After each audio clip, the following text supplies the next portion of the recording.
I'm just saying when I went there, he wasn't there. But I told you he was there. Are you saying? And that's basically what he's doing. So he's telling the story. By the story, from the story, you know what he's saying and what he's not saying. But yeah, Uh, Shout out to Michael Francis. I know this story. yeah, it's Before Michael this, Francis. Yeah.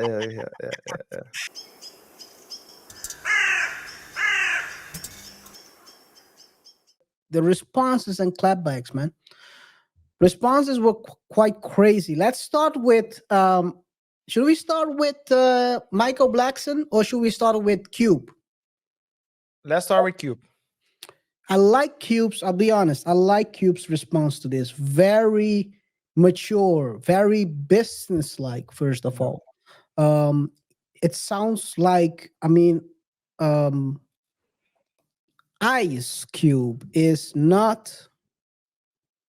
I mean, he has other things to worry about. He just sued NBA for interference, so he's further down the road when it comes to business. He's a businessman, and he makes it clear during this response that it's business.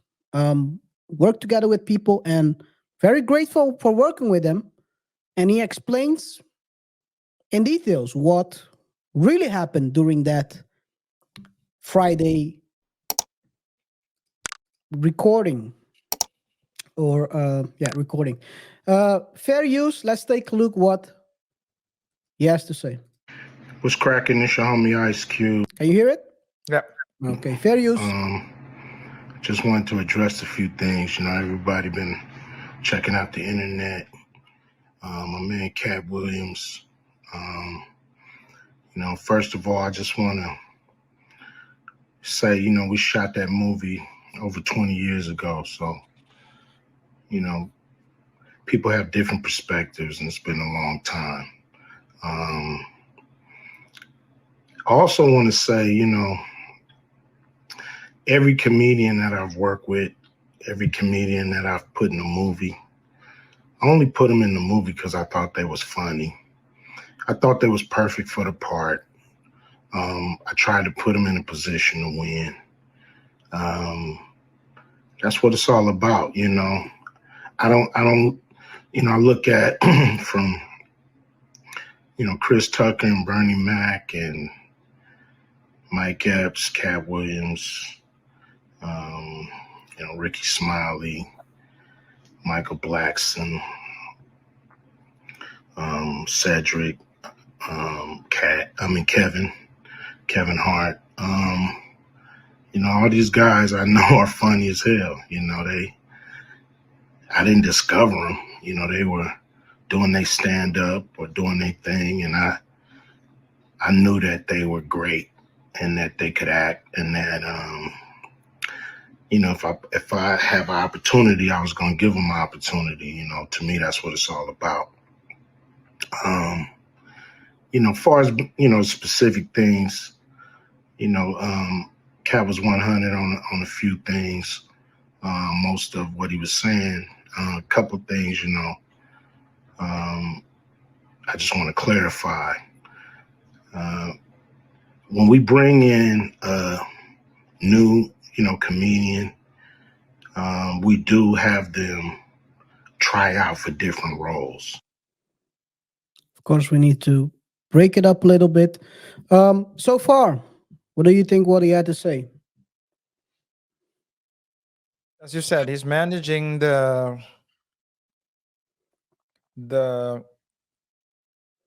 minefield. He's trying not to step on mines. It looks like, I mean, if they told me that there's someone, if so, it gets revealed that at the moment of recording there was someone holding a blicky behind the camera, I wouldn't be surprised. Something sounds like it's almost like hostage.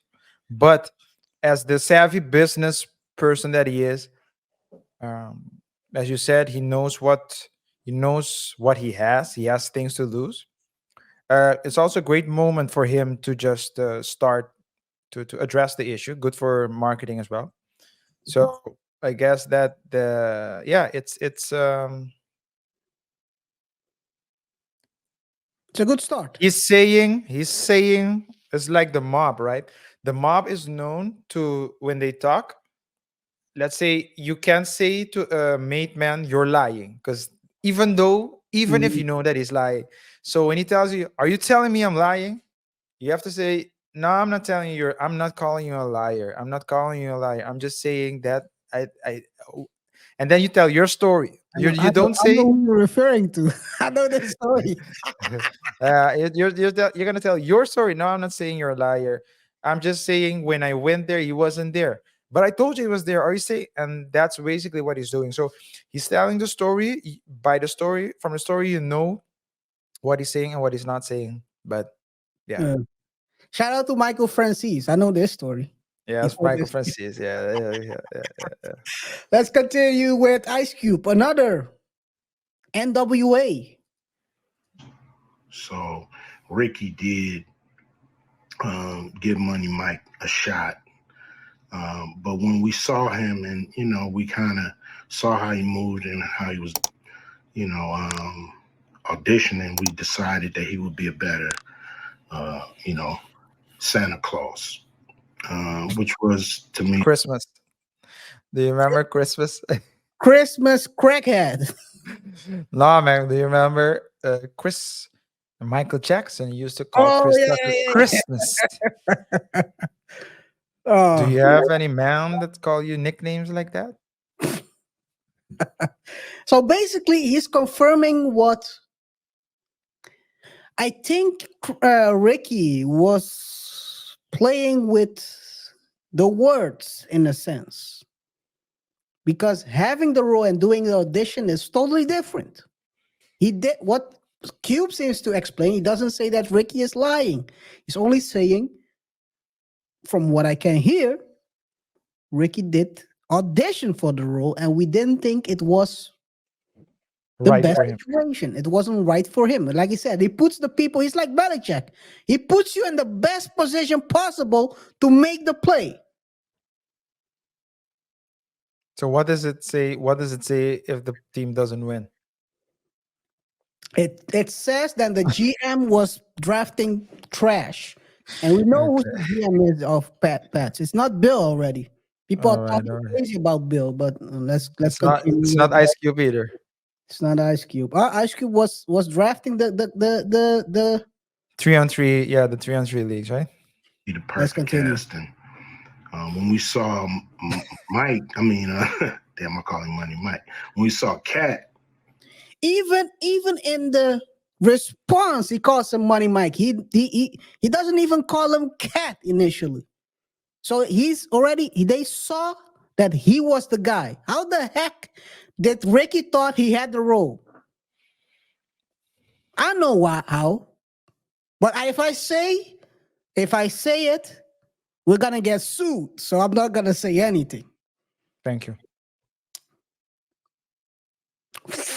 Anyway, let's continue. when Fair I saw use. him, I just knew that he was perfect for Money Mike. And Cat, said he wrote his role, which the role was written, but he enhanced it. This is why Cat was so dope in the movie. Money Mike had a small role, about as big as the Santa Claus role, but when we start filming, he was giving us such magic that we kept expanding his role, giving him more to do because he was on point. Um, when we shoot these movies, for one, the scripts are fire, or they wouldn't even do it. The scripts are laugh out funny, but we shoot the script.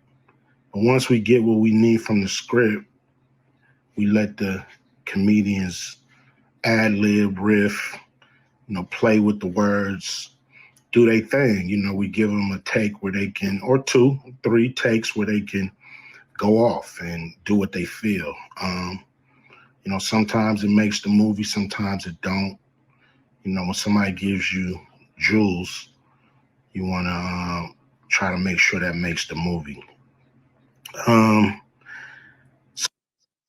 Again, like RJ said, navigating the minefield. He's explaining that it's true what he said. He's enhanced the role. He didn't write it totally, but he basically added his sauce to it. The Cat Williams sauce. That what made the role of Money Mike so important, so big in the movie.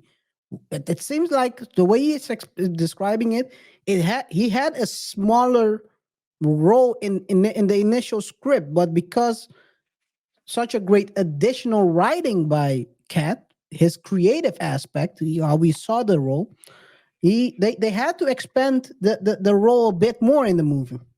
Yeah, and that's because they saw that the movie's quality would be higher with him having a bigger role, Yeah, and that's something he earned. Because as Cube said, initially the role was as small as Ricky Smiley's role, Santa Claus role. But yeah, if you come and you have presence and you can you make a significant uh, impression, and people will say, no, we weren't